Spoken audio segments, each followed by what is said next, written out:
Hello my dear, कैसे हैं आप लोग। उम्मीद है बहुत अच्छे होंगे आप लोग। स्वागत है एक बार फिर से आपका आज के वीडियो में। आज हम लोग बात करने वाले हैं, आप लोगों ने कई तरह के स्वाद चखे होंगे। कुछ चीजें जो है खट्टी आपकी लगती होंगी, कुछ चीजें आपको कड़वी लगती होंगी। आपने कभी नींबू के रस का स्वाद चखा है?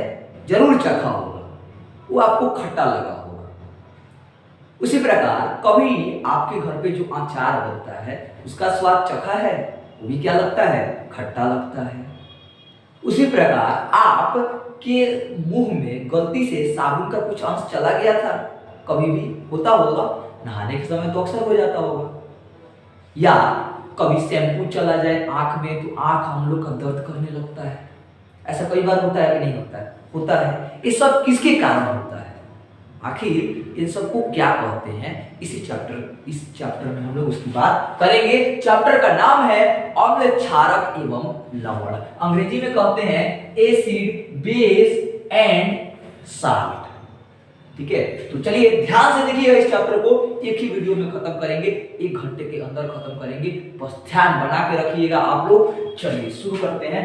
अम्ल क्या होता है जानते हैं? अम्ल क्या होता है? तो अम्ल वही जो स्वाद में खट्टा लगता है आपको। अब देखिए, अब केमिस्ट्री में उसको वैसे थोड़ी डिफाइन करेंगे, कर सकते हैं वैसे भी, लेकिन केमिस्ट्री में कुछ अलग तरीके से डिफाइन करेंगे। उसके स्ट्रक्चर को देखेंगे, पार्ट को देखेंगे।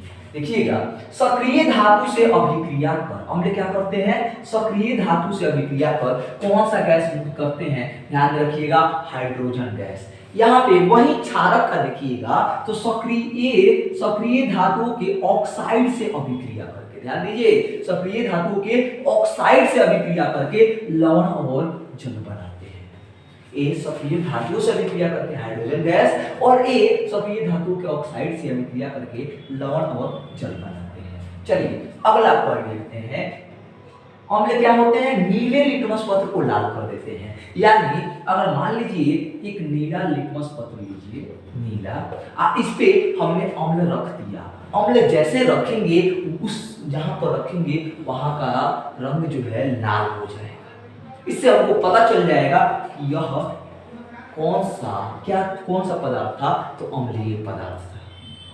अगर हमने क्या किया, लाल लिटमस पत्र लिया, इस पर क्षार को डाल दिया, तो यह नीला हो जाएगा उस समय। तब हम समझ जाएंगे कि यह जरूर क्षार है। यानी क्षार क्या करते हैं? लाल लिटमस पत्र को नीला कर देते हैं। अम्ल क्या करते हैं? नीले लिटमस पत्र को लाल कर देते हैं। ठीक है, अब बात करते हैं कि स्वाद की। तो स्वाद तो पहले ही आपको पता है कि अम्ल का स्वाद कैसा होता है? खट्टा होता है। वही क्षार का स्वाद करें तो देखिए, क्षार का स्वाद क्या होता है? कड़वा होता है। साबुन का स्वाद क्या लगेगा? कड़वा लगेगा। आंख में साबुन पड़ जाने से हम लोग को आंसू आने लगते हैं, शैम्पू पड़ जाता है आंसू आने लगते हैं, और यह काफी चिकना होता है। स्वतः क्या होता है? चिकना होता है। चलिए अब बात कर लेते हैं हम लोग कुछ थ्योरीज की। जैसे एक है आयनिक सिद्धांत। अम्ल की अवधारणा आई कैसे, क्षार की अवधारणा आई कैसे, तो उसकी बात करते हैं। तो इसके आयनिक सिद्धांत दिया गया है। अब देखिए, अम्ल के लिए आयनिक सिद्धांत क्या दिया गया है कि जल में जब अम्ल को घोला जाएगा, जल में आयनित होकर अम्ल क्या करते हैं? जल में आयनित होकर हाइड्रोजन आयन मुक्त करते हैं। HCl को जब जल में रखिएगा, HCl का जब जलीय विलयन लीजिएगा, तो HCl जो है टूट जाता है H+ और Cl- में। HCl किस में टूट जाएगा? H+ और Cl- में।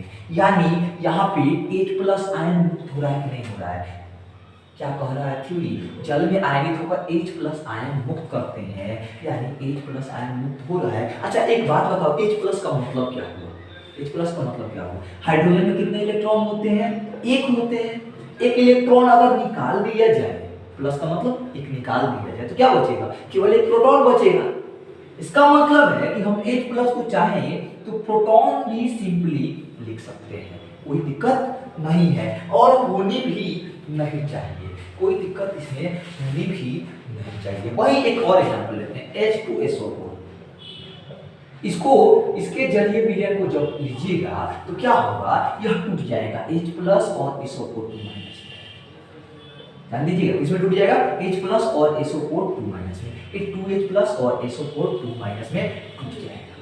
वही आप चाहो तो H3PO4 भी ले सकते हो, आगे बहुत सारे चीजें लेंगे वो भी क्या होंगे, टूट कर और H प्लस आयन मुक्त करेंगे। तो आयनिक सिद्धांत कहता है कि जल में आयनित होने पर जो H प्लस आयन मुक्त करेगा उसको अम्ल कहेंगे।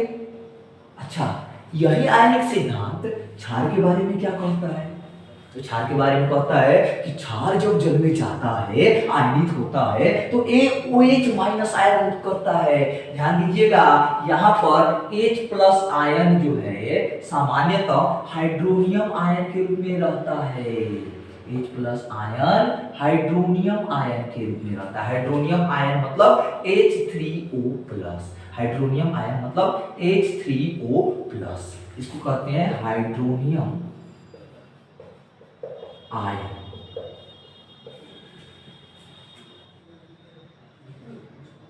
मिटा देते हैं हम लोग। अब क्षार जो है, जब क्षार को जब जल में घोला जाता है तो OH माइनस आयन मुक्त करता है। अब इसका भी एग्जांपल देख लो, एक दो। NaOH को जब जल में घोल दीजिएगा तो क्या होगा, यह टूट जाएगा Na प्लस और OH माइनस में। ध्यान दीजिए, यहाँ पर किस रूप में टूट रहा था, H3O प्लस के रूप में। इसको कह रहे थे हम हाइड्रोनियम आयन, हाइड्रोनियम आयन।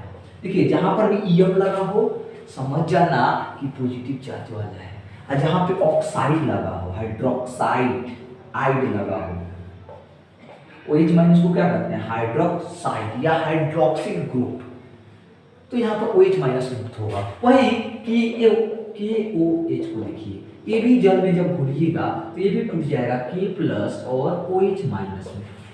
आप एक और एग्जांपल ले सकते हैं, यहाँ पे आप ले सकते हो MgOH होल 2, ये भी टूटेगा Mg2 प्लस और OH माइनस में, 2OH माइनस में। यानी देख रहे हो हैं आप कि क्या हो रहा है, क्षारक जो जल में घुलकर जो है बार बार आयनित हो रहा है, OH माइनस आयन मुक्त कर रहा है। तो यही है आयनिक सिद्धांत कि अम्ल जब जल में घुलते हैं तो H प्लस आयन मुक्त करते हैं, और क्षार जब जल में घुलते हैं तो OH माइनस आयन मुक्त करते हैं। अब बात करते हैं कि एक अम्ल की क्षारकता कैसे निकालेंगे। तो अम्ल की क्षारकता क्या होती है, अम्ल के एक अणु में उपस्थित प्रतिस्थापित हाइड्रोजन परमाणु की संख्या को अम्ल की क्षारकता कहते हैं। जैसे आप ही बता देना H2SO4, इसमें इसकी क्षारकता कितनी है बता दो। देखिए कितना हाइड्रोजन मुक्त होगा, यहाँ से 2 होगा ना भाई, कितना होगा 2। एक और बता दो आप, HCl कितना होगा क्षारकता की क्षारकता,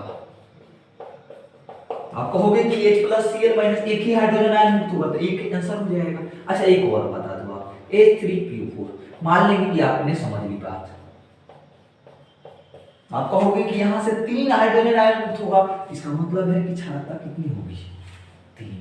अम्ल की क्षारकता आप समझ गए होंगे।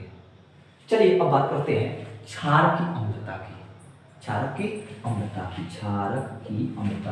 किसी क्षारक की अम्लता उसके अणुभार तथा तुल्यांकी भार के अनुपात के बराबर होता है। अच्छा तुल्यांकी भार क्या होता है, जब मोल की संख्या से भाग दे देते हैं। अच्छा इसका अगर पूछा जाए कि KOH में कितने क्षारकता कितनी है, सॉरी अम्लता कितनी है, तो ध्यान दीजिए कि यहाँ पे जब किसी अम्ल से अभिक्रिया कर रहा है तो देखिए कि यह कितने हाइड्रोजन को मुक्त कर रहा है, ले रहा है। जितना हाइड्रोजन ले लेगा उतना ही इसकी क्षारकता मिलेगी। तो यहाँ पर देखोगे तो ये बन जाएगा KCl प्लस H2O। यहाँ से कितने हाइड्रोजन इसको मिले, एक ना, एक ही मिले ना, तो इसकी क्षारकता हो गई 1। क्षारकता कितनी हो गई 1। अच्छा एक और एग्जाम्पल देखो ना, मजा आएगा। एक और एग्जाम्पल देख लीजिए आप लोग। जैसे मान लीजिए कि हमने लिया CaO, क्या लिया CaO, प्लस कर दिया H2SO4। अब बताओ क्या होगा, तो ये बन जाएगा CaSO4 और प्लस यहाँ से 2 हाइड्रोजन मिल जाएगा। अच्छा एक बात बताओ, इसकी क्षारकता कितनी होगी? तो आप कहोगे कि यहाँ से इसने 2 हाइड्रोजन लिया तो क्षारकता हो जाएगी 2। अच्छा कुछ लोग ये भी कह सकते हैं कि सर यहाँ पे H2SO4 लिए हैं तो यहाँ पे 2 हाइड्रोजन है इसीलिए 2 कह दिए। नहीं, यहाँ पर HCl भी होता ना, HCl होता तब भी संतुलित करते। मान लो कि यहाँ पे HCl ही था, क्या था? HCl। अब तो नहीं एल जाम लगाओगे ना, तो यहाँ पे बनेगा CaCl2 प्लस H2O। अब देखिए यहाँ पे संतुलित करने के लिए 2 लगाओगे तब ना Cl2 और 2Cl। फिर भी देखो कितना हाइड्रोजन लिया, 2 लिया ना, इसका मतलब है कि क्षारकता कितनी हो गई? 2। आशा करते हैं आप लोगों को ये सारी चीजें समझ में आ गई होगी। अब हम लोग अम्ल के गुण और क्षार के गुण देख लेते हैं। मिटा देते हैं इसको। चलिए अब बात करते हैं अम्ल और क्षार के सामान्य गुणों की। तो हमने देखा कि अम्ल स्वाद में क्या होते हैं? खट्टे होते हैं और जल में विलेय होते हैं। अगली बात, प्रबल अम्ल जो है प्रबल संक्षारक होते हैं, यानी किसी के शरीर पे कोई अम्ल डाल दो, H2SO4 डाल दो, HCl डाल दो, वह वहां का शरीर जो है उसका गल जाएगा। या आप किसी भी कागज पर, लकड़ी पर, किसी पर भी अगर अम्ल छिड़क दें तो वह क्या हो जाता है? उस कागज लकड़ी को गला देता है। आगे देखिए, यह नीले लिटमस पत्र को क्या कर देता है? लाल कर देता है और मिथिल ऑरेंज के विलयन को गुलाबी कर देता है। जहां में पूछा जाता है क्वेश्चन कि कौन जो है मिथिल ऑरेंज के विलयन को गुलाबी कर देता है? अम्ल। अगला, क्षार से अभिक्रिया करके अम्ल क्या करता है? क्षार से अभिक्रिया करके लवण और जल बनाता है। अम्ल क्षार से अभिक्रिया करके, यानी अम्ल प्लस क्षार मिलके बनाता है लवण और प्लस जल। इस अभिक्रिया को हम लोग कहते हैं उदासीनीकरण अभिक्रिया। एग्जांपल देखना चाहोगे? जैसे मान लीजिए हमने लिया HCl अम्ल और इसमें सोडियम हाइड्रोक्साइड भस्म लिया या क्षार लिया। अच्छा क्षार आप अभी तक समझे नहीं होंगे, क्षार किसको कहते हैं? क्षारक के या भस्म के जलीय विलयन को क्षार कहते हैं। क्षारक या भस्म के जलीय विलयन को क्षार कहते हैं। तो HCl प्लस सोडियम हाइड्रोक्साइड का जलीय विलयन जब लिया तो देखा हमने कि यहाँ से Na जो है Cl को उड़ा ले गया और बच गया H2O। क्या बच गया? H2O। यह है लवण, यह है जल, यह है क्षार, यह है अम्ल। इस ऐसी अभिक्रिया को उदासीनीकरण अभिक्रिया कहते हैं। तो ये देख लिया हम लोगों ने। इसके बाद ये अम्ल क्या करते हैं? अभी हम लोग देखा कि जलीय विलयन में वियोजित होकर धनायनों में केवल H+ आयन देते हैं, यानी प्रोटॉन देते हैं। इसके बाद धातुओं से अभिक्रिया करके लवण का निर्माण करते हैं और क्या करते हैं? हाइड्रोजन गैस रिलीज करते हैं। हाइड्रोजन गैस रिलीज करते हैं। जैसे यहाँ पे HCl में अगर सोडियम से अभिक्रिया करा दिया जाए तो यह बनता है NaCl और प्लस H2। अब देखिए यहाँ पे संतुलित करेंगे तो यह हो जाएगा 2HCl 2Na 2NaCl। तो यहाँ पे हाइड्रोजन गैस रिलीज हो रहा है कि नहीं हो रहा है? हो रहा है ना। तो किसकी वजह से हो रहा है? धातु से अभिक्रिया करने के वजह से हो रहा है। अगर आगे बात करें तो ये क्या करते हैं? धात्विक ऑक्साइड से अभिक्रिया करते हैं। धात्विक ऑक्साइड से क्यों अभिक्रिया करते हैं? तो ध्यान रखिएगा कि धात्विक ऑक्साइड क्षारीय होते हैं और अधात्विक ऑक्साइड अम्लीय होते हैं। जैसे कोई पूछ लिया आपसे कि बताइए CO2 क्या है? क्षारीय है, अम्लीय है? तो क्या बताओगे? अम्लीय है। वही आपसे कोई पूछ दे CaO क्या है? क्षारीय है। क्यों? क्योंकि इसमें धातु है। CO2 में क्या था? आधातु था। बात समझ चुके होंगे आप लोग। इसके बाद है ये धात्विक ऑक्साइडों से क्रिया करके लवण और जल बनाते हैं। इसके बाद धात्विक कार्बोनेटों से अभिक्रिया करके कार्बन डाइऑक्साइड, लवण और जल बनाते हैं। यानी रखिएगा, धात्विक ऑक्साइड से करेंगे तो लवण और जल, केवल लवण और जल, और धात्विक कार्बोनेट से करेंगे लवण, कार्बन डाइऑक्साइड और जल। अभी इसको हम लोग विस्तृत रूप में देखेंगे भी। आगे देखिए, सभी अम्ल विलयन में स्वतंत्र H3O+ यानी हाइड्रोनियम आयन के रूप में मुक्त होते हैं। हाइड्रोनियम आयन के रूप में रहते हैं। सॉरी, यहाँ पे रूप में रहते हैं। चलिए, अगर क्षार के सामान्य गुण में देखें देखें तो क्षारों का स्वाद कैसा होता है, तीखा होता है। जल में क्या होते हैं, विलेय होते हैं यानी घुल जाते हैं। ये भी क्या होते हैं, प्रबल संचारक होते हैं लेकिन संरक्षक भी होते हैं। जैसे आपके पेट में कभी दर्द हो जाए, एसिडिटी हो जाए तो आप दवा लेने जाते हो कि नहीं, वो भी ये क्या है, क्षार है, वो भी क्या है, क्षार है। उसको कहते हैं एंटासिड, प्रति अम्ल। आगे देखिए, लाल लिटमस पत्र को यह क्या कर देता है, नीला कर देता है। क्षार साबुन की भांति चिकना होता है, क्षार साबुन की भांति चिकना होता है। कुछ क्षार को गर्म करने पर जल उत्पन्न कर लेता है और संगत ऑक्साइड बना लेता है। जैसे एग्जांपल देखना चाहोगे, देखो NH4 हमने क्या कराया, हम क्या करते हैं यहाँ पे NH4OH को गर्म करते हैं। NH4OH को गर्म किया तो बन गया NH3 और प्लस H2, ठीक है, NH3 प्लस H2। इस प्रकार आप लोग बहुत सारे ऑक्साइड बन जाते हैं। अब यह क्या कर लेगा, यह Na से अभिक्रिया कर लेगा, NO2 बना लेगा, हाइड्रोजन गैस रिलीज कर देगा। चलिए आगे देखिए, अम्लों से अभिक्रिया करके लवण और जल बनाते हैं और ऐसी अभिक्रिया को क्या कहते हैं, अभी अभी हम लोगों ने पढ़ा, उदासीनीकरण अभिक्रिया। क्या कहते हैं, उदासीनीकरण अभिक्रिया। चलिए, क्षार क्या होते हैं, जलीय विलयन में OH माइनस आयन मुक्त करते हैं, ये H plus A OH minus, इसको कहते हैं हाइड्रोक्साइड आयन, हाइड्रोक्साइड आयन।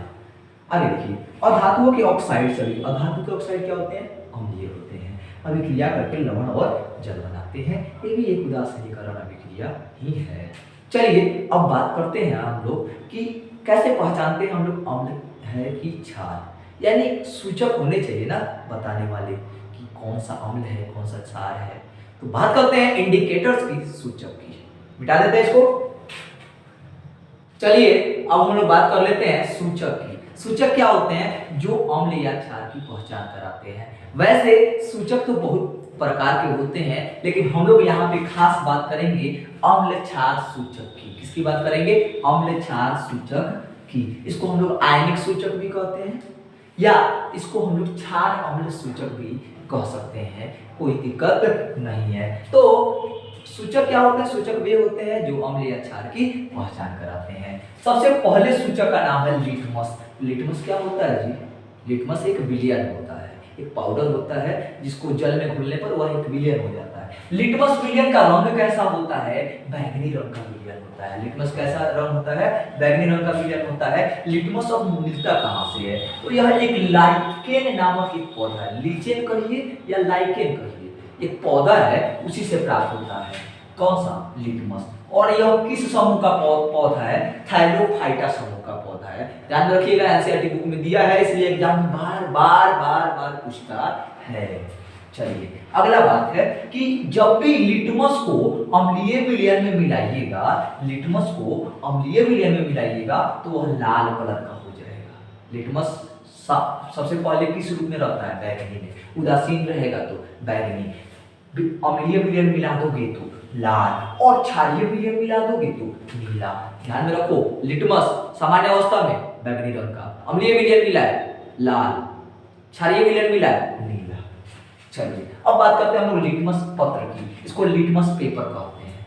जो अगर हम लोग क्या करें, किसी कागज को लिटमस के विलयन में भिगो दें और उसको सुखा दें तो वह हो जाता है लिटमस पेपर। क्या हो जाता है, लिटमस पेपर। यानी पेपर पर जब लिटमस का विलयन आ गया तो लिटमस पेपर, कागज की वह पट्टी जिससे हम लोग क्षार व अम्ल की पहचान करते हैं, उसको लिटमस पत्र कहते हैं। इसको कैसे बनाया जाता है, यह कागज को लिटमस विलयन में भिगोकर और फिर सुखाकर बनाते हैं। कार्य कैसे करता है, सेम वैसे ही करता है। यानी शुरू में किस रंग का होगा, बैंगनी रंग का, जब उसको अम्ल डालोगे तो क्या होगा, लाल कलर का, और क्षार डालोगे तो क्या होगा, नीला कलर का। Same working. अगला बात करते हैं हम लोग मेथिल ऑरेंज का। मेथिल ऑरेंज सामान्य अवस्था में क्या होता है, नारंगी होता है। मेथिल ऑरेंज सामान्य, मेथिल ऑरेंज का मतलब है MEOH, मेथिल, Me से मेथिल और OH, ये टूट जाता है Me प्लस और OH माइनस में, ठीक है। तो यहाँ पे सामान्य अवस्था में मेथिल ऑरेंज नारंगी कलर का होता है, लेकिन जैसे इसमें कोई अम्ल मिला देते हैं तो वह लाल कलर का हो जाता है। ध्यान रखना, मेथिल ऑरेंज में अम्ल मिलाओगे लाल, मेथिल ऑरेंज में क्षार मिलाओगे पीला। ध्यान रखिएगा। चलिए अगली बात करते हैं हम लोग हल्दी की। हल्दी क्या होता है? तो हल्दी सामान्य अवस्था में पीला होता है, लेकिन जब भी इस पर अम्ल कोई पड़ जाता है तो वह लाल कलर का हो जाता है। जैसे आप मान लीजिए खाना खा रहे हो, गलती से सब्जी आपके शर्ट पर गिर गई, शर्ट पे सब्जी गिरने के बाद उसमें तो हल्दी होगा ना, होगा। अब उस शर्ट को आप गए साफ करने के लिए, आपने साबुन लगाया, सर्फ लगाया। सर्फ लगाने के बाद देखिएगा वहां उस जगह पर जहां पे सब्जी लगी थी वह कुछ लाल कलर का हो जाएगा। क्यों हो गया? क्योंकि सब्जी में था अम्ल, सब्जी में था हल्दी, और जैसे आपने उसको साफ किया तो क्या हो गया? लाल कलर का हो गया। चलिए आगे बात करते हैं फिनोल्फ्थेलिन की। क्या होता है? यह दुर्बल कार्बोनिक अम्ल होता है, दुर्बल होता है इसीलिए कम आयनिक होता है। सामान्य अवस्था में क्या रहता है? रंगहीन रहता है। अम्ल डालोगे कोनो प्रभाव नहीं पड़ेगा, ध्यान रखिएगा। अम्ल डालिएगा कोनो प्रभाव नहीं पड़ रहा है तो अम्ल है, अगर प्रभाव पड़ रहा है गुलाबी कलर का हो गया तो क्षार है। अब बात करते हैं हम लोग इन सबसे अलग गंधीय सूचक की। गंधीय सूचक क्या होते हैं? गंधीय सूचक वे होते हैं जिनकी गंध बदल जाती है अम्ल या क्षार के संपर्क में आने पर, यानी स्वाद बदल जाता है। जैसे वेनिला एसेंस है, इसको सामान्य अवस्था में देखिएगा तो यह क्या होगी? मीठी होगी। ठीक है, सामान्य अवस्था में कैसी होगी? गंध इसकी मीठी होगी, लेकिन जैसे इसमें अम्ल मिला दोगे मीठी गंध खत्म हो जाएगी, लेकिन क्षार मिलाओगे मीठी गंध बनी रहती है। इसका मतलब है कि गंधीय सूचक क्या होते हैं? वैनिला एसेंस क्या है कि अगर सामान्य अवस्था में देखिएगा मीठा रहेगा स्वाद, लेकिन जैसे उसमें अम्ल मिलाया स्वाद खत्म हो गया। लेकिन जैसे उसमें अगर आपने क्षार मिलाया स्वाद बना हुआ, इसका मतलब क्षार मिलाया गया है।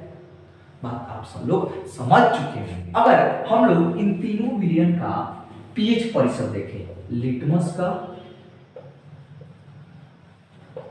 मेथिल ऑरेंज का और गंधीय सूचक का, अभी हम लोग बात करेंगे पीएच स्केल क्या होता है, लेकिन थोड़ा सा हम लोग देख लेते हैं। पीएच स्केल देखिए, पीएच परिसर 5.5 से 7.4, यानी यहाँ तक के विलयन को यह माप सकता है। 3.4 से 4.5 इसका होता है 8.0 से 9.8, यानी यहाँ से यहाँ तक के परिसर को माप सकता है। चलिए अब हम लोग देख लेते हैं अम्ल और क्षार के रासायनिक गुणधर्म। सबसे पहले आप इसको नोट कर लेंगे। चलिए अब हम लोग बात कर लेते हैं अम्ल और क्षार के रासायनिक गुणधर्म के। तो सबसे पहले रासायनिक गुणधर्म में धातुओं के साथ अभिक्रिया आती है। तो अम्ल जो है धातु के साथ अभिक्रिया करके लवण और जल बनाते हैं। जैसे एग्जांपल देखिए, HCl क्या है? अम्ल है। यह सोडियम धातु के साथ अभिक्रिया किया, सोडियम धातु के साथ अभिक्रिया करने के बाद यह बना लिया NaCl और प्लस H2 गैस। अब यहाँ पर NaCl जो है क्या है? लवण है, H2 क्या है? गैस। एक और एग्जांपल देखो, अच्छा लगेगा। H2SO4 और प्लस Mg। यहाँ पर भी आप क्या देख पाओगे? यहाँ पर भी आप पाओगे कि बन जाता है MgSO4 और प्लस H2 गैस। MgSO4 क्या है? लवण है और हाइड्रोजन गैस मुक्त हो ही रहा है। एक और एग्जांपल देखो, H3PO4 प्लस एल्यूमिनियम, यह मिलके बनाएगा AlPO4। ठीक है, AlPO4 और प्लस 3H2 गैस। अब इसको संतुलित कर देंगे, यहाँ पे 2 लगा देंगे, यहाँ पे लगा देंगे 2 और यहाँ पे 2।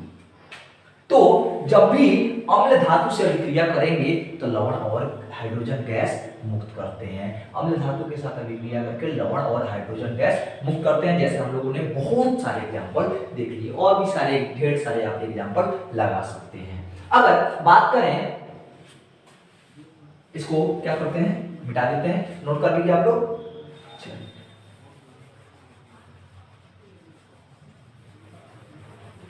अगर बात करें कि अम्ल जो है धात्विक कार्बोनेट या हाइड्रोजन कार्बोनेट के साथ, धातुई हाइड्रोजन कार्बोनेट के साथ अभिक्रिया करेंगे तो क्या बनेगा?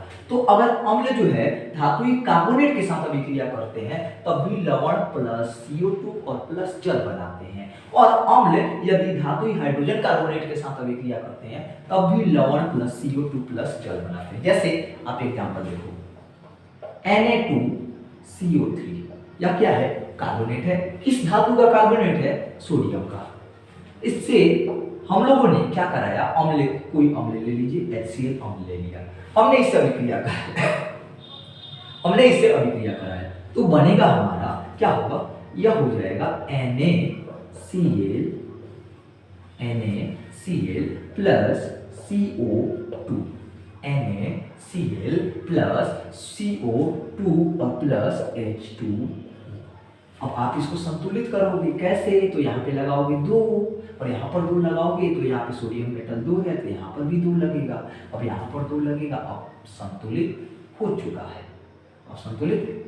2 सोडियम मेटल, 2 क्लोरीन और इधर भी 2 क्लोरीन, 2 हाइड्रोजन। देखिए यहाँ पर भी अगर यही अभिक्रिया, यह तो कार्बोनेट है ना, इसी का अगर हम लोगों ने ले लिया होता हाइड्रोजन कार्बोनेट यानी NaHCO3, तब जाके HCl से अभिक्रिया कराती है, तब भी क्या बनता, तब भी वही बनता, यानी बनेगा NaCl प्लस CO2 और प्लस H2। यहाँ पर भी सेम बना, यानी NaCl। बाकी तो आपको पूरा तरह से क्लियर हो गया होगा। तो यहाँ पे कार्बोनेट के साथ अभिक्रिया कराइए या हाइड्रोजन कार्बोनेट के साथ, कोई भी फर्क नहीं पड़ता है। क्या बनता है, लवण प्लस CO2 प्लस जल।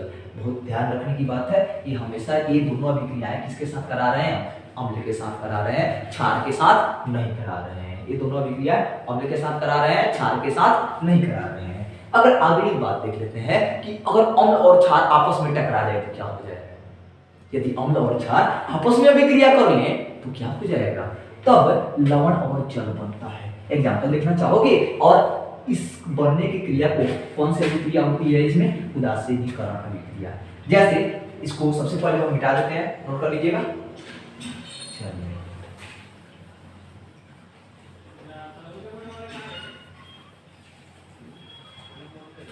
जैसे NaCl, जैसे HCl,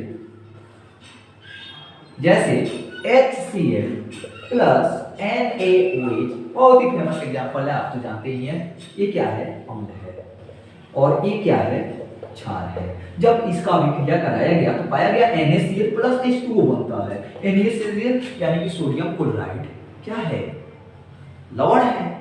H2O क्या है, जल है। इसी तरह H2SO4 और प्लस MgOH इससे कराया गया तो देखा गया कि बनता है MgSO4 और प्लस क्या बनता है, प्लस बनता है H2O।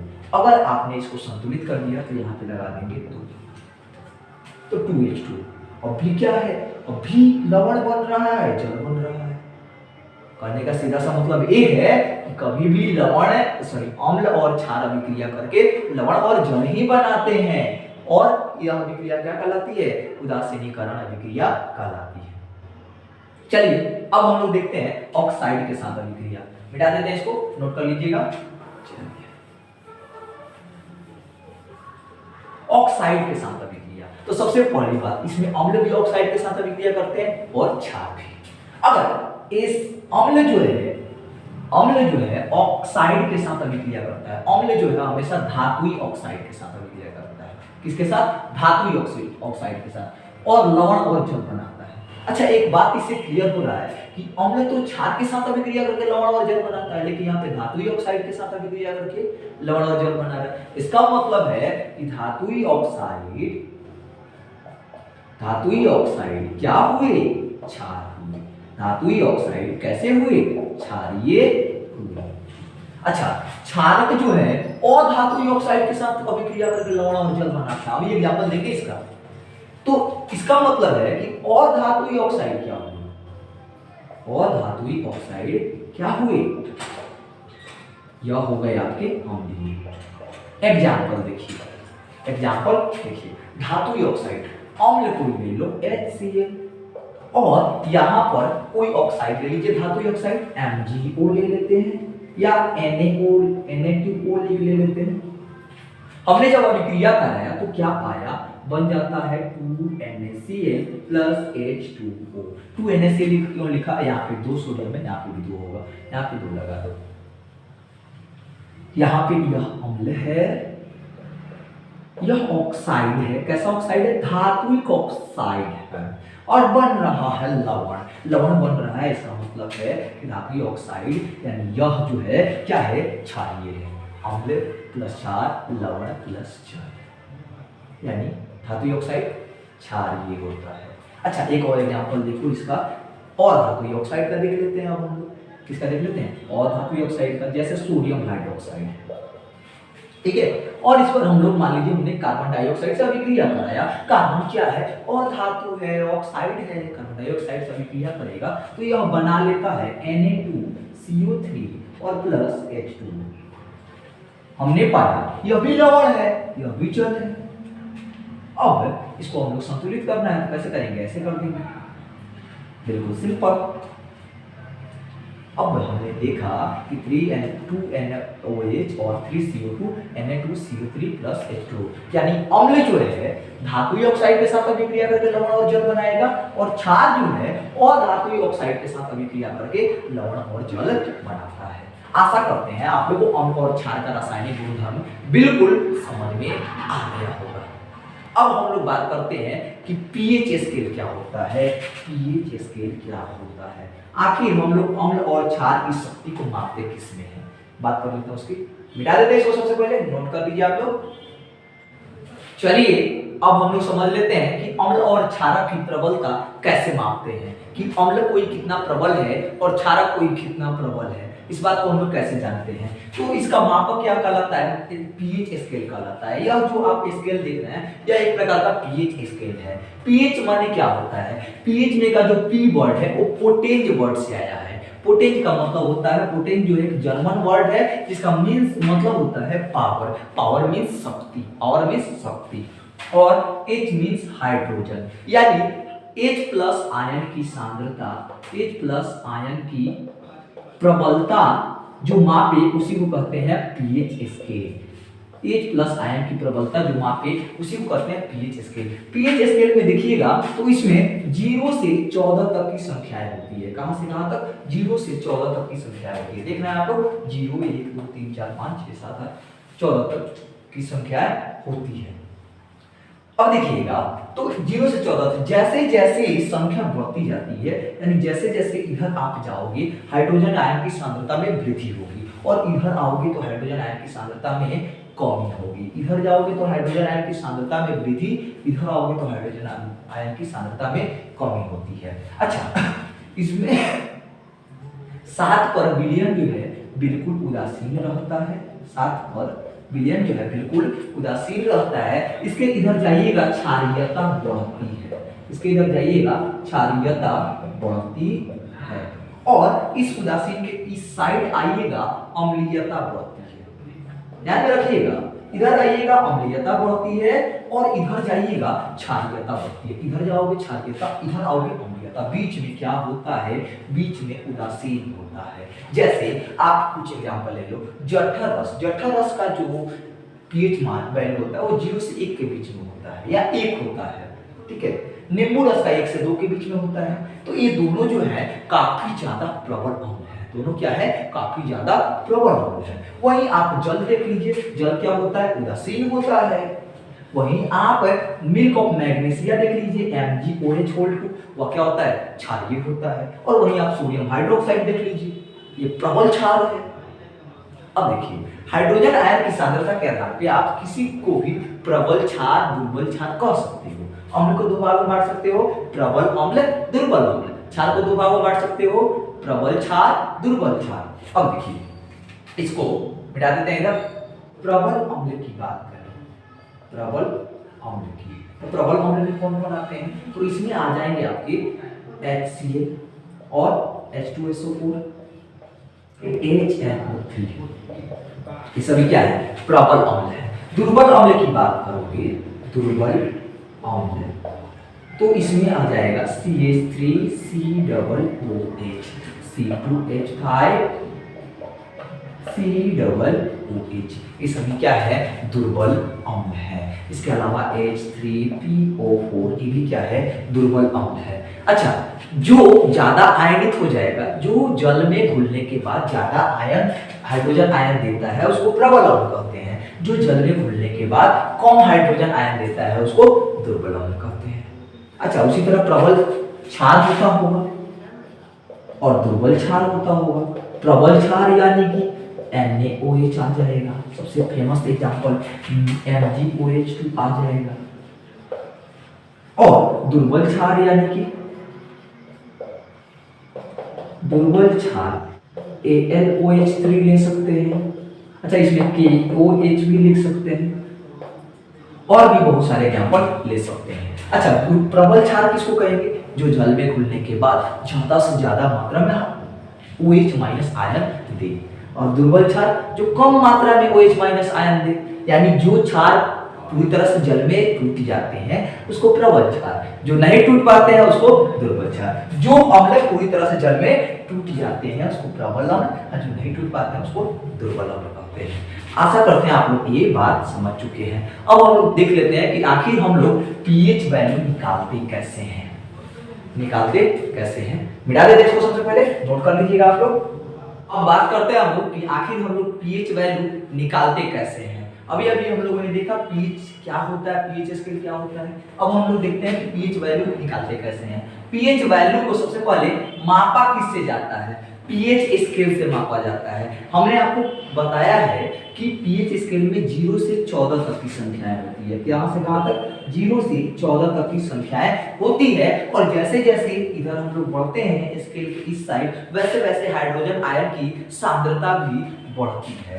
इसका मतलब अब देखिए पीएच वैल्यू निकालते कैसे हैं। तो पीएच वैल्यू जो होती है, पीएच वैल्यू 1 मोल प्रति लीटर आयतन वाले, 1 मोल प्रति लीटर आयतन वाले विलयन में, यानी 1 मोल प्रति लीटर आयतन वाले विलयन में हाइड्रोजन आयन की जो सांद्रता होती है, हाइड्रोजन आयन की सांद्रता होती है। इस या देखिए कभी भी अगर ऐसे लिखा हुआ है H+ तो समझिएगा कि ये बताया जा रहा है सांद्रता। कभी भी बड़े कोष्ठक के अंदर किसी को बताया जाए तो समझ लीजिए उसकी मात्रा बताई जा रही है, यानी H+ आयन की यहाँ पे सांद्रता बताई जा रही है। इसके लघुगणक के ऋणात्मक मान को हम क्या कहते हैं, पीएच कहते हैं। पीएच यानी कि मैंने आपको पिछले वीडियो में बता चुका है कि पोटेंशियल ऑफ हाइड्रोजन या पावर ऑफ हाइड्रोजन, पोटेंशियल कहिए, पोटेंट कहिए या पावर कहिए, ठीक है।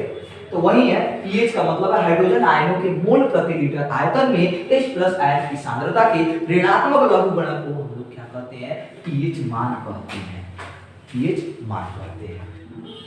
जैसे एग्जांपल ले ले जल का, एग्जांपल ले ले हम लोग वाटर का। वाटर का सूत्र क्या होता है, सूत्र होता है H2O। H2O जब भी आयनित होगा, H2O जब भी आयनित होगा तो किसमें टूटेगा, OH- और H+ में, इसी में टूटेगा ना।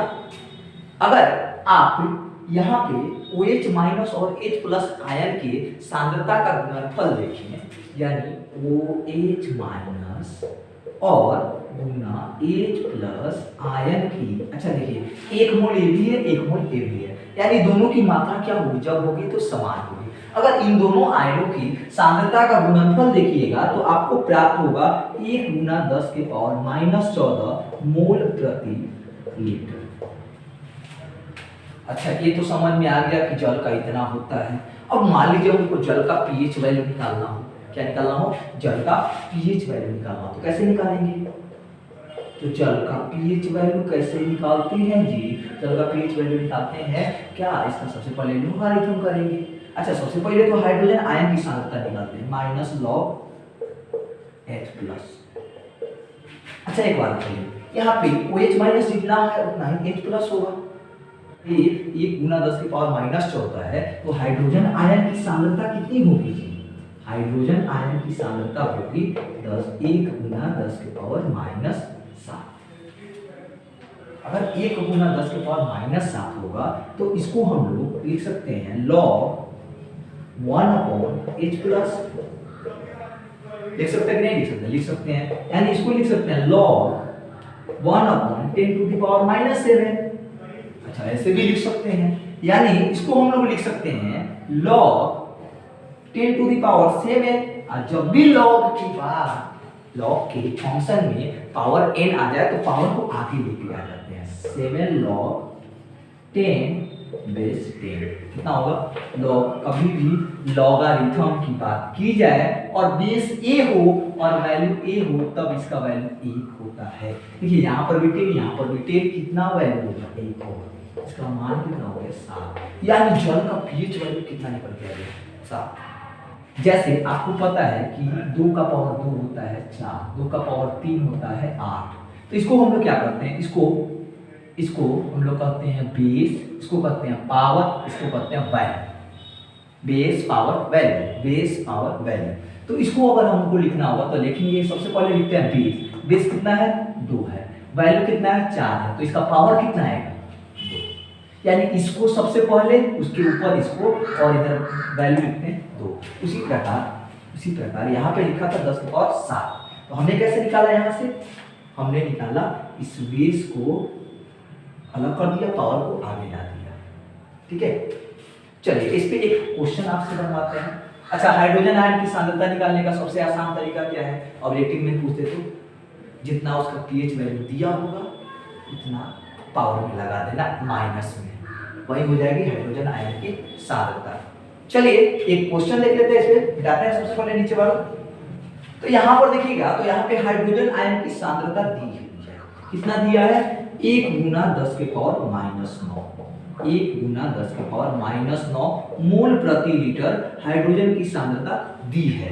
अगर हमको इसका pH वैल्यू निकालना है तो pH वैल्यू कैसे निकालते हैं? इसको निकालते हैं -log H+। अच्छा, माइनस का मतलब क्या होता है? इसका मतलब होता है कि यह जो है बटे में है, यानी log, माइनस को हम हटा के 1/H+ लिखते हैं। अच्छा, इतना लिखते हैं, इसका मतलब है कि log 1/H+ कितना है? H+ है 1 × 10⁻⁹ मोल प्रति लीटर। अच्छा, इसका मतलब इतना है, तो जब यह बटा में ऊपर जाएगा 10⁻⁹, पावर क्या हो जाता है? पॉजिटिव हो जाएगा ना, यानी हो जाएगा log, ये हो जाएगा 10⁹। अच्छा, पावर लगता है तो क्या करते हैं? उसको मल्टीप्लाई मिला देते हैं लॉगरिथम में, यानी 9 आ जाएगा आगे इनटू log, बेस भी 10 है और वैल्यू भी 10 है। अब देखिए 10 का पावर कितना करोगी? 10 आएगा, 1। सिंपल है, 9 × 1 = 9, यानी pH वैल्यू आ गया 9। अच्छा, pH वैल्यू के संबंध में एक बात आपने पढ़ा था कि अगर pH वैल्यू 7 आता है, विलयन क्या होगा? उदासीन होगा। pH वैल्यू 7 आता है, विलयन क्या होगा? उदासीन होगा। pH वैल्यू 7 से छोटा आता है, विलयन क्या होगा? अम्लीय होगा। अच्छा, अब pH वैल्यू 7 से बड़ा आता है तो विलयन क्या होगा? क्षारीय होगा। अच्छा, एक बात बताओ, यह जो pH निकला है यह 7 से बड़ा है, छोटा है या बराबर है? तो आप कहोगे कि यह 7 से बड़ा है। 7 से बड़ा है ना, तो बड़ा है तो यह विलयन कैसा होगा? यह विलयन क्षारीय होगा। इस बात को तो एकदम पूरी तरह से दिमाग में बैठा के रखना, क्योंकि एग्जाम में 100% एक क्वेश्चन इससे। अब हम लोग बात कर लेते हैं कि pH वैल्यू के क्या क्या इंपॉर्टेंस है। अगर समझ लीजिए हमारे वातावरण में pH गड़बड़ हो जाए तो इससे हम पर क्या असर पड़ सकता है, तो सबसे पहले आप इसको नोट कर लीजिए। चलिए हम लोग देखते हैं दैनिक जीवन में pH का क्या महत्व है। तो सबसे पहले बात करते हैं कि पौधे, पशु और मानव, पौधे, पशु और मानव, सबसे महत्वपूर्ण हम ही लोग ना है इस धरती पर। तो pH के प्रति संवेदनशीलता कैसे दर्शाते हैं? माने pH अगर बिगड़ जाए तो मानव का क्या होगा, पौधों का क्या होगा, पशुओं का क्या होगा? तो देखिए सबसे पहला बात आपको ध्यान रखना है कि मानव शरीर के, पूरे शरीर के, मानव शरीर के या किसी भी जीव के शरीर का pH वैल्यू 7 के आसपास होना चाहिए। अगर 7 से बहुत कम हो जाता है तब भी मानव शरीर का विघटन होने लगेगा, और 7 से बहुत ज्यादा हो जाता है तब भी जीव के शरीर का विघटन होने लगेगा। प्रकृति हमेशा यह चाहती है कि हर एक वस्तु में संतुलन बना रहे, इसीलिए कभी भी किसी ज्यादा pH वैल्यू वाले जगह पर कोई भी पेड़ पौधा उग ही नहीं सकता है। ठीक है, तो हमेशा पीएच के प्रति संवेदनशीलता दर्शाते हैं। हमारे शरीर का पीएच भी लगभग 7 के आसपास, या किसी भी जीव के शरीर का पीएच 7 के आसपास होता है। अगला बात करें, वर्षा के जल का पीएच वैल्यू 5.6 के परिसर में होता है। अगर वर्षा के जल का पीएच वैल्यू 5.6 से घटकर कम हो जाता है, ध्यान रखिए, वर्षा के जल का पीएच वैल्यू 5.6 से घटकर कम हो जाता है, तब इस प्रकार की वर्षा को कहते हैं अम्लीय वर्षा। क्या कहते हैं? अम्लीय वर्षा। अम्लीय वर्षा कहते हैं। अब बताइए, जब अम्लीय वर्षा होगा तो जो वर्षा होगा वो काफी खतरनाक होगा नहीं? और जब भी वर्षा होती है तो उसका जल जो है नदियों में जाता है कि नहीं जाता है, तालाबों में जाता है कि नहीं जाता है, नहरों में जाता है कि नहीं जाता है, पोखरों में भी जाता है। अब वहां पर जो रहने वाले जीव हैं उनकी उस अम्लीय वर्षा के कारण मृत्यु हो जाएगी नहीं हो जाएगी? हो जाएगी। साथ ही यह बात भी ध्यान रखिए, जब अम्लीय वर्षा होगी तो मृदा का पीएच वैल्यू जो है घटने लगेगा कि नहीं घटने लगेगा? मृदा अम्लीय होने लगी। अगर मृदा अम्लीय हो गई तो बताइए, क्या उस मृदा पर कोई भी जीव जो है रह सकता है, या कोई पौधा जन्म ले सकता है? नहीं ले सकता है। यानी एक वर्षा के अम्लीय हो जाने से धरती पर सारा कुछ अस्त व्यस्त हो जाएगा। अच्छा, क्या हमारे ग्रह के बाहरी ग्रह पर भी अम्ल जैसा कोई चीज होता है? हाँ, होता है। शुक्र ग्रह की बात कर लीजिए। शुक्र ग्रह पर केवल अम्लीय धुआं उठता है वहां पर, H2SO4 का। तो बाहर भी अम्लीयता है। जब तक अम्लीयता या क्षारीयता अधिक मात्रा में रहती है तब तक वहां पर जीवन संभव नहीं है। तो ये बातें ध्यान रखें कि अम्लीय वर्षा किसे कहते हैं? जब वर्षा के जल का पीएच मान 5.6 से कम हो जाता है, इस प्रकार होने वाली वर्षा को अम्लीय वर्षा कहते हैं। अम्लीय वर्षा के कई सारे कारण हैं, जैसे CFC का बढ़ना, CO2 का बढ़ना, ये सभी कारण हैं उसके। चलिए अब बात करते हैं हमारे पाचन तंत्र में पीएच का क्या महत्व है। तो भाई, पाचन तंत्र में पीएच का महत्व क्या है? तो हमारे शरीर में पाया जाता है आमाशय, जहां पर होता है भोजन का पाचन, और आमाशय से एक अम्ल का स्राव होता है जिसको हम कहते हैं HCl, हाइड्रोक्लोरिक अम्ल। क्या कहते हैं? हाइड्रोक्लोरिक अम्ल। ये हाइड्रोक्लोरिक अम्ल क्यों स्रावित होता है? तो ताकि हमारे भोजन का पाचन हो सके, हमारे भोजन को अम्लीय माध्यम में बदल देता है। कौन? हाइड्रोक्लोरिक अम्ल। अगर अम्लीय माध्यम में नहीं बदलेगा हमारा भोजन तो हमारे भोजन का पाचन ही नहीं हो पाएगा, उसका निम्नीकरण ही नहीं हो पाएगा।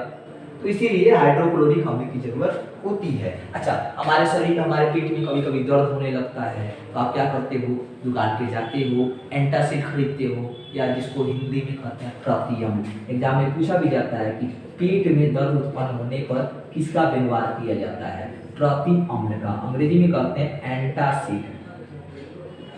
प्रति अम्ल का व्यवहार किया जाता है जब भी पेट में दर्द होता है या जलन होता है। तो एंटासिड क्या करता है?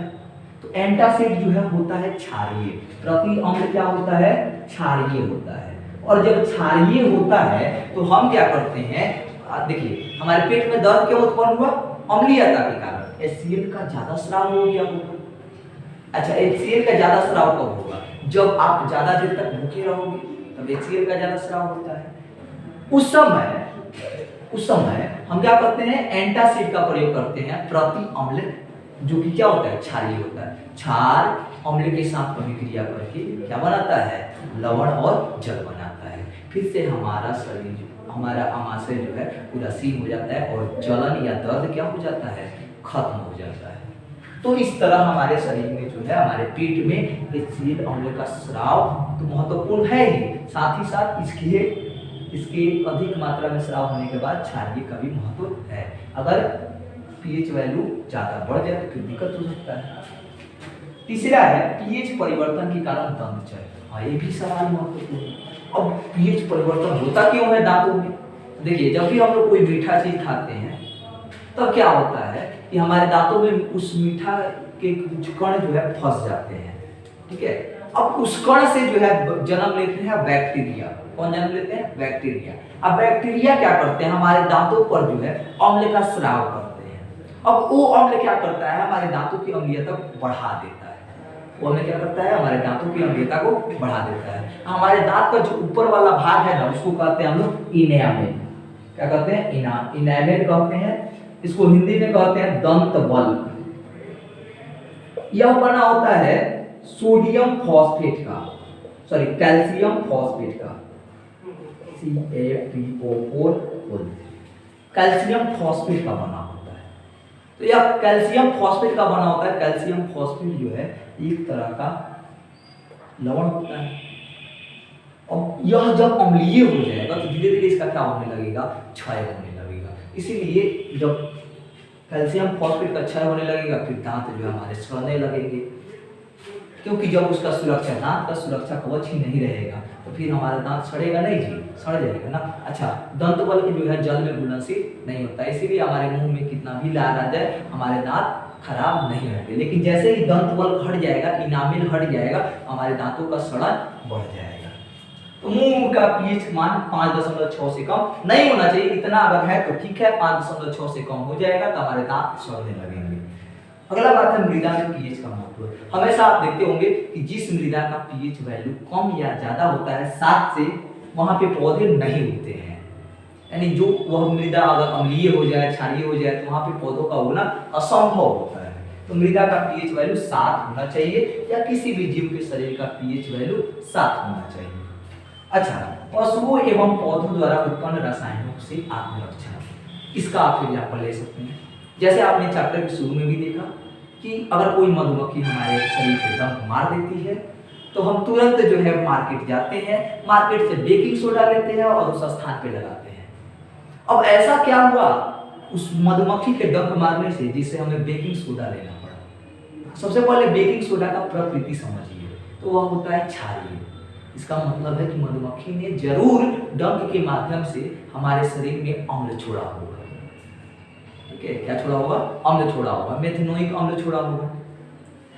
तो मधुमक्खी जब डंक मारती है तो हमारे शरीर में एक अम्ल छोड़ के जाती है, और उस अम्ल से हमारे शरीर उस स्थान पे जहाँ पे डंक मारी जाती है उस स्थान पे दर्द होने लगता है, जलन महसूस होता है। और इससे सुरक्षा के लिए हम क्या करते हैं? उस अम्ल वाली जगह को उदासीन करने का प्रयास करते हैं, यानी वहां पे क्षार लगाते हैं जो कि बेकिंग सोडा है।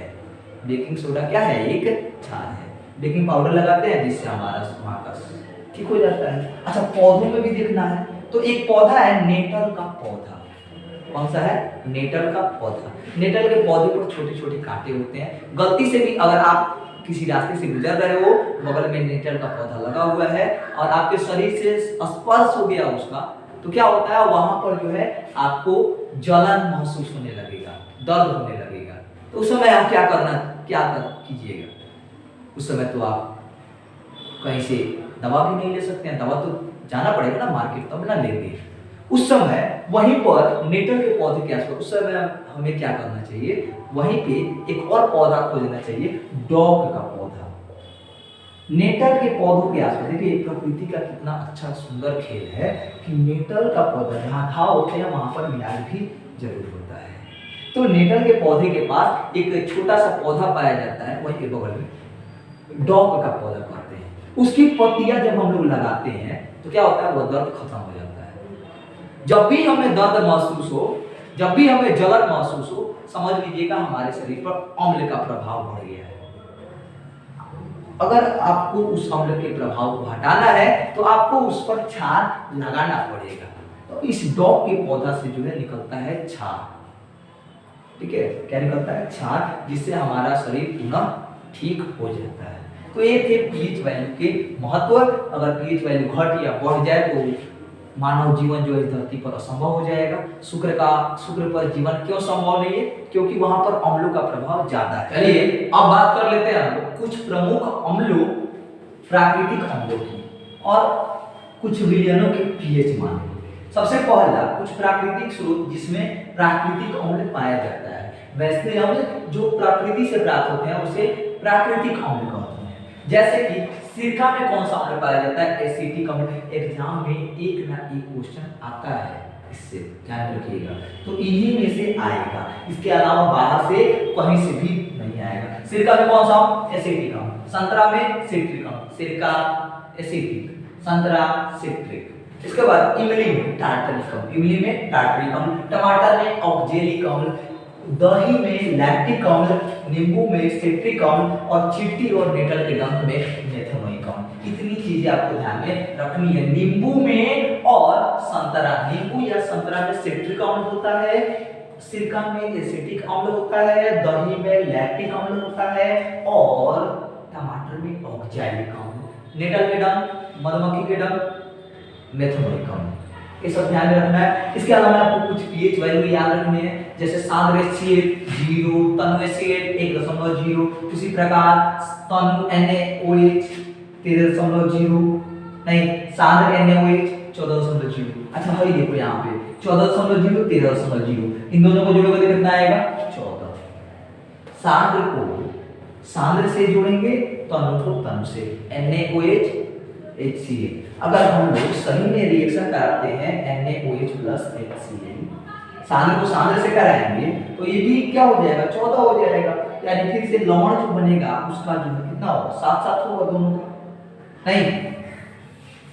इसी प्रकार कुछ और याद रखना है। आमाशय रस का यानी जठर रस 1.4 होता है, नींबू रस का 2.5 होता है, सिरका का 4.0 होता है, वहीं टमाटर का जूस 4.1 होगा, कॉफी होगा 5 होगा, दूध होगा थोड़ा सा बढ़ जाएगा 6.5 हो जाएगा, शुद्ध जो जल होगा 7 होगा। इसके बाद लार खाने से पहले होगा 7.4, लार खाने के बाद 7.8, इसके बाद रक्त होगा 7.4, अंडा है 7.8, टूथपेस्ट है 8.0, बेकिंग सोडा 8.5 और washing soda 9.0। Baking soda 8.5, washing soda 9.0।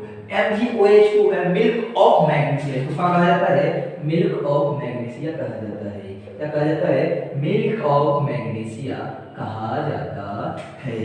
तो इसका होगा 10.5, तनु सोडियम हाइड्रोक्साइड इसको 13.0 और सांद्र सोडियम हाइड्रोक्साइड 14.0। आपको ये सारे ध्यान में रहने चाहिए। ये तो मोस्ट इंपॉर्टेंट है, मोस्ट इंपॉर्टेंट है, तो इसलिए इसको ध्यान में रखना ही है। चलिए अब हम लोग बात करते हैं लवण परिवार की। लवण क्या होते हैं? सबसे पहले अभी हम लोग देख रहे थे कि अम्ल और क्षार अभिक्रिया करते हैं तो लवण बनता है। लवण बनता है, लवण के साथ जल बनता है। तो लवण को प्राप्त करने का सबसे सरल माध्यम यही है कि अम्ल और क्षार की अभिक्रिया करा दीजिए, हमें लवण और जल प्राप्त हो जाएंगे। तो लवण की परिभाषा क्या देंगे? वह पदार्थ जिसकी रचना क्षारीय मूलक या अम्लीय मूलक से होता है। ये H प्लस आता है तो अम्लीय, OH माइनस आता है तो क्षारीय। OH माइनस के साथ जो जुड़ा रहता है उसको कहते हैं क्षारीय मूलक, H प्लस के साथ जो जुड़ा रहता है उसको कहते हैं अम्लीय मूलक। जैसे आप एक एग्जांपल ले लीजिए, जैसे यह ले लेते हैं HCl प्लस NaOH बन रहा है NaCl प्लस H2O। आपको पता है NaCl क्या है? लवण है। इसमें NaCl का निर्माण किससे हो रहा है? तो ध्यान दीजिएगा, यहाँ पे हाइड्रोजन के साथ कौन जुड़ा है? क्लोरीन। और OH माइनस OH के साथ कौन जुड़ा है? सोडियम। सोडियम का मूलक क्षारीय मूलक, यानी सोडियम क्या हुआ? क्षारीय मूलक। Cl क्या हुआ? अम्लीय मूलक। जिसकी रचना क्षारीय मूलक या अम्लीय मूलक से होता है उसको क्या कहते हैं? लवण कहते हैं। यह कब कैसे प्राप्त होती है? उदासीन अभिक्रिया द्वारा बनता है। कैसे बनता है? उदासीनीकरण अभिक्रिया द्वारा। उदासीनीकरण अभिक्रिया क्या है? तो जब अम्ल और क्षार मिलकर लवण और जल बनाते हैं तो उदासीनीकरण अभिक्रिया कहते हैं। अब देखिए ये जो लवण होते हैं इनको जब जल में घोल दीजिएगा तो क्या हो जाएंगे? यह आयनित हो जाएंगे। जैसे सोडियम क्लोराइड का लवण है, यह सोडियम प्लस और क्लोरीन माइनस में आयनित हो जाता है। मैग्नीशियम क्लोराइड का लवण है, यह Mg2 प्लस और 2Cl माइनस में आयनित हो जाएगा। कब? जब इसको जल में डालिएगा तब। अब देखिए अब बात करते हैं लवण के प्रकार की। लवण के क्या होते हैं? कितने प्रकार के होते हैं? सामान्यतः लवण जो है 3 प्रकार के होते हैं। सबसे पहला सरल लवण, दूसरा द्विक लवण, तीसरा संकरण लवण, जो अम्ल और क्षार की अभिक्रिया से बनते हैं एक ही बार अभिक्रिया से। 2 लवण मिल गया, 2 से ज्यादा लवण मिल गया तो वह द्विक लवण हो जाता है। ठीक है, दो लवण या दो लवण से ज्यादा मिल गया तो द्विक लवण। अब वही उसी को जब कोष्ठक के अंदर दर्शाते हैं जैसे K2FeCl6, ये भी एक लवण है लेकिन यह संकरण लवण है। वहीं आप दो लवण जोड़ दें जैसे MgCl2 into Al2SO4 whole thrice into 7H2, यह क्या है देखिए यहाँ पे डॉट डॉट, यह भी लवण यह भी लवण, दो लवण हो गए ना, इसको द्विक लवण कहते हैं। और यह क्या है, जब इसको बड़ा कोष्ठक के अंदर बंद कर देते हैं तो संकरण लवण हो जाता है। अब बात करते हैं हम लोग, इसको सबसे पहले तो मिटा देते हैं। सरल लवण जो है तीन प्रकार के होते हैं। सबसे पहला सामान्य लवण, दूसरा है अम्लीय लवण, तीसरा है क्षारीय लवण। वैसा लवण वह लवण जिसका पीएच वैल्यू 7 होता है अर्थात जो उदासीन होता है स्वाद में, उसको कहते हैं सामान्य लवण। जैसे इसका पहचान का तरीका क्या है, इसमें कहीं भी H या OH नहीं दिखेगा, ध्यान रखिए। अगर कुछ नहीं दिख रहा है सामान्य लवण, ठीक है, अगर H या OH नहीं दिख रहा है सामान्य लवण। H दिख रहा है सूत्र में कहीं H दिख रहा है तो समझ जाइएगा अम्लीय लवण है, और कहीं OH दिख रहा है तो समझ जाइएगा क्षारीय लवण है। अगली बार से अम्लीय लवण और क्षारीय लवण में परेशानी नहीं ना होगी, नहीं होना चाहिए। जैसे सामान्य लवण जिनका पीएच वैल्यू 7 हो जैसे NaCl, KCl, Na3PO4, MgCl2, ये सभी क्या है सामान्य लवण है। अम्लीय लवण जिसमें H लगा हो और जिनका पीएच वैल्यू क्या हो 7 से कम हो, जैसे NaHSO4 देख रहे हैं यहाँ पे हाइड्रोजन लगा है, ये टूटेगा तो हाइड्रोजन आयन मुक्त होगा। NaHCO3 यहाँ पे भी हाइड्रोजन लगा है। NaHS सल्फाइड है, hydrogen sulphide, sodium hydrogen sulphide या sodium hydrogen carbonate, sodium hydrogen sulphate, तो इसमें H लगा है, इसमें H मुक्त होगा। यहाँ पर देखिएगा तो यहाँ पर OH लगा है जिनका पीएच वैल्यू 7 से ज्यादा हो, यहाँ पे OH लगा है, यहाँ पर भी OH लगा है, यहाँ पर भी OH लगा है, इसको हम लोग कहते हैं क्षारीय लवण।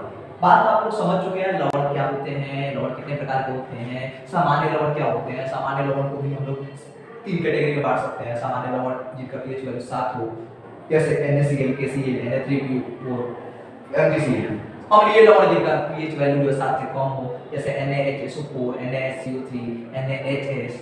और क्षारीय लवण जिनका पीएच वैल्यू 7 से ज्यादा हो जैसे ZnOHCl, MgOHCl, FeOHCl, ये सभी क्या है अम्लीय लवण है। तो इतनी सारी बातें आप समझ चुके हैं। अब हम लोग बात कर लेते हैं कुछ इंपॉर्टेंट लवण की, जैसे सोडियम हाइड्रोजन कार्बोनेट, जैसे वाशिंग सोडा, बेकिंग सोडा क्या होता है, प्लास्टर ऑफ पेरिस क्या होता है, इसके अलावा सोडियम क्लोराइड, इन सब की बात हम लोग कुछ कर लेते हैं। सबसे पहले इसको मिटा देते हैं, नोट कर लीजिए आप लोग। चलिए अब बात करते हैं हम लोग साधारण नमक से हम लोग कौन कौन सा रसायन बना सकते हैं। सबसे पहले बात करें साधारण नमक होता क्या है, तो NaCl सोडियम क्लोराइड को साधारण नमक कहा जाता है।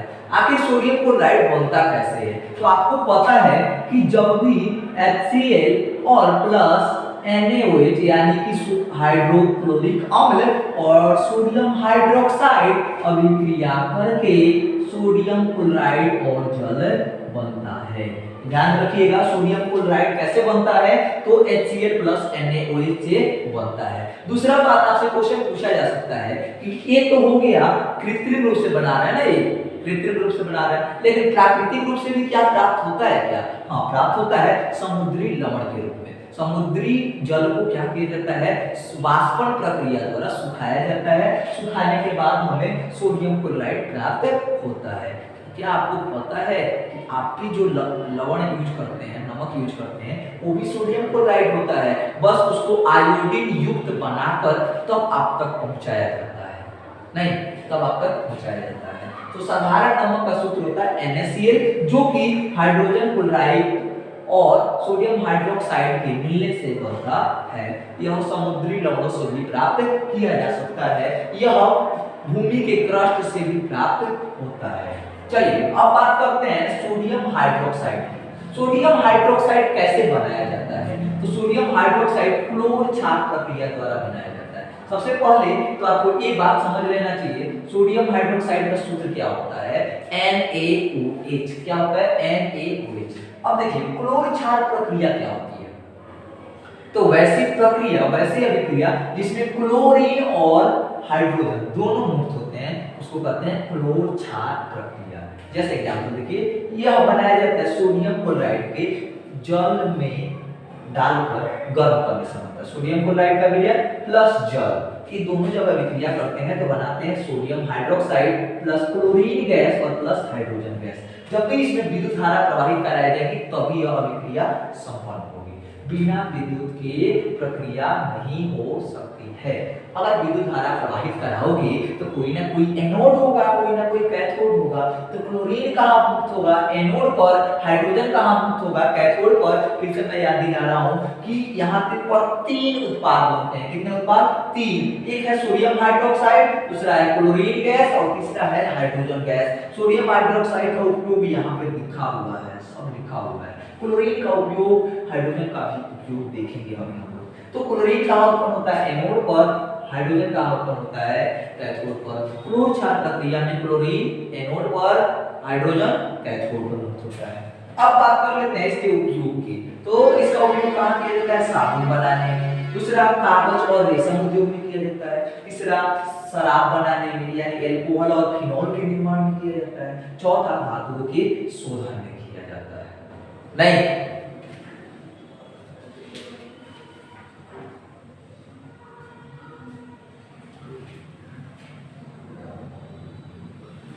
इसके अलावा अगर हम बात करें कि Ca2 का उपयोग कहाँ किया जाता है तो क्लोरीन गैस का उपयोग जल की शुद्धता में किया जाता है, साफ सफाई में। हाइड्रोजन गैस का उपयोग कहाँ होता है? यह जो है ईंधन के रूप में सबसे पहला ईंधन के रूप में उपयुक्त होता है। दूसरा जो है आप अमोनिया बना सकते हैं, बिना हाइड्रोजन के अमोनिया बन नहीं सकता है। बहुत सारे उपयोग हैं। तो एक आप हो गया सोडियम हाइड्रोक्साइड। देखिए हमने एक चार्ट के अंदर कोशिश किया है कि आपको पांचों लवणों के बारे में बढ़िया से बढ़िया जानकारी आपको दे दे और हो भी जाएगा। इतनी जानकारी के बाहर कुछ भी एग्जाम में नहीं आएगा, इतनी जानकारी शायद आपके बुक में भी नहीं दी होगी। तो चलिए, तो ये तो बात आप समझ गए। इसके बाद समझते हैं विरंजक चूर्ण क्या होता है। विरंजक चूर्ण का सूत्र होता है CaOCl2। यह कैसे बनता है? यह कैल्शियम हाइड्रोक्साइड के डायरेक्ट क्लोरीनेशन से बनता है। इसको कहते हैं क्लोरीनल। क्लोरीन से अभिक्रिया कराया जाएगा डायरेक्ट तो कहेंगे क्लोरीनल। हाइड्रोजन से अभिक्रिया कराया जाएगा डायरेक्ट कहेंगे हाइड्रोजन। समझ रहे हैं ना बात आप लोग? हाइड्रोजन से अभिक्रिया कराया जाएगा हैलोजन, क्लोरीन से अभिक्रिया कराया गया क्लोरीनल। तो यहां से कैल्शियम हाइड्रोक्साइड या क्या है? कैल्शियम हाइड्रोक्साइड जब क्लोरीन से अभिक्रिया कराया जाता है तो बनता है CaOCl2 और प्लस H2O यानी विरंजक चूर्ण और प्लस H2O। विरंजक चूर्ण को एक और नाम से जानते हैं, क्या आप उसको बता सकते हैं? याद कीजिए, विरंजक चूर्ण को कहते हैं ब्लीचिंग पाउडर। क्या कहते हैं? Bleaching powder. एग्जाम में आता है विरंजक चूर्ण का रासायनिक सूत्र, इसके बनाने, इसके निर्माण की विधि और इसके उपयोगों को लिखें। 5 नंबर में क्वेश्चन पूछता है। पांचों लवणों में से 100% रखा हुआ है, लिख के रखा हुआ है कि एक क्वेश्चन आना है। तो इसीलिए पूरा तरह से बढ़िया से याद करके जाएंगे कि कैल्शियम हाइड्रोक्साइड की अभिक्रिया जब क्लोरीन से कराई जाती है तो विरंजक चूर्ण और जल बनता है। अब सवाल उठता है कि इसका उपयोग कहाँ-कहाँ करते हैं? तो इसका उपयोग वस्त्र उद्योग में किया जाता है, वस्त्रों के विरंजन के लिए, सूती कपड़ों के विरंजन के लिए, लिनेन के कपड़ों के विरंजन के लिए। इसके अलावा कागज की फैक्ट्री में किया जाता है, कागज को रंगने के लिए। इसके अलावा रासायनिक उद्योगों में उपचारक के रूप में कार्य करता है। पीने वाले जल में जीवाणु से मुक्त करता है, पीने वाले जल को जीवाणु मुक्त बनाने के लिए किया जाता है। इसके बाद सबसे इंपॉर्टेंट बात, चीनी को सफेद बनाने में इसका उपयोग किया जाता है। चीनी को सफेद कौन करता है? ब्लीचिंग पाउडर, विरंजक चूर्ण। ध्यान रखिएगा, बहुत ज्यादा इंपॉर्टेंट है। इसके बाद खाने की सोडा की बात करते हैं। इसको सामान्य नाम बेकिंग सोडा भी है। क्या है? Baking soda. NaHSO4 sodium hydrogen sulphate, sodium hydrogen sulphate या फिर इसको कहते हैं sodium by sulphate, sodium hydrogen sulphate या फिर सोडियम बाई सल्फेट। इसको खाने का सोडा या बेकिंग सोडा भी कहते हैं। यह कैसे बनाया जाता है? तो सोडियम क्लोराइड के जरिए विलयन में अमोनिया की उपस्थिति में कार्बन डाइऑक्साइड गैस, अमोनिया की उपस्थिति में कार्बन डाइऑक्साइड गैस प्रवाहित कराने पर अमोनियम क्लोराइड और खाने की सोडा का निर्माण होता है। ध्यान रखिएगा इसको कि अमोनिया यह क्या है, अमोनियम क्लोराइड, यह क्या है, खाने का सोडा NaHCO3।